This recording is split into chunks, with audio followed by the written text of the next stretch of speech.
Украина мардони аз 16 то 60 солаи Русияро аз ҳаққи вуруд ба ин кишвар маҳрум кард. Дар ин бора рӯзи 30 ноябр президенти Украина Петро Порошенко изҳорот дод. Ин тасмим дар пасманзари танишҳо дар равобити ду кишвари ҳамсоя гирифта шудааст. Рӯзи 25 ноябр Русия 24 маллоҳи 3 киштии низомии украиниро боздошт ва онҳоро дар убури ғайриқонунии марз айбдор кард. Порошенко ба ҳузури қавитари НАТО дар обҳои баҳри Сиёҳ ва ҳам ҷорӣ кардани таҳримҳои бештари ғарб нисбат ба Русия даъват кард.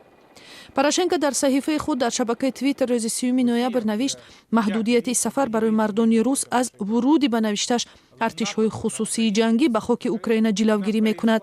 Русия дар ҷанги ҷудоихоҳони украинӣ бар зидди нерӯҳои ҳукуматӣ дар шарқи ин кишвар аз ҷудоиталабон ҳимоят кардааст.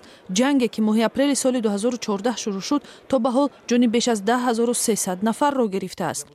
Петро Цигикал, раҳбари хадамоти марзбонии Украина, гуфт ки дар пайи нашри изҳороти президент постгоҳҳои марзӣ тақвият дода шудаанд.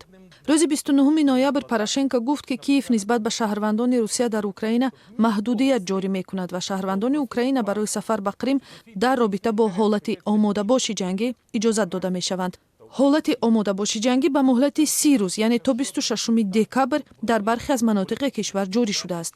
Ба иттилои сухангӯи хадамоти марзбонии Украина, дар муҳлати иҷрои қонуни ҷанг дар ин кишвар мардони рус аз ҳаққи вуруд ба Украина маҳрум мешаванд. Мария Захарова, сухангӯи вазорати умури хориҷии Русия, гуфт ки кишвараш ният надорад қонунҳои ҷавобии монанд ба инро қабул кунад. вай Украинаро дар он айбдор кард ки сиёсати азияткунандаи мардуми оддиро пеш гирифтааст. дар ҳамин ҳол омбудсмени аз ҷониби Русия таъиншуда дар Қрим рӯзи 30 ноябр хабар дод ки маллоҳони низомии украинӣ боздоштшуда ба Москав интиқол ёфтанд. Русия гуфт ки украиниҳо марзи ин кишварро убур карданд, дар ҳоле ки Украина мегӯяд киштиҳои ин кишвар дар чаҳорчӯби қонунҳои байналмилалии баҳрнавардӣ амал мекарданд.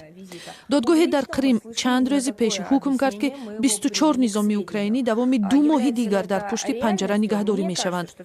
рӯзи 30 ноябр Кремл гуфт ки аз тасмими президенти Амрико Дональд Трамп дар бораи бекор шудани мулоқоти ӯ бо президенти Русия Владимир Путин изҳори таассуф мекунад.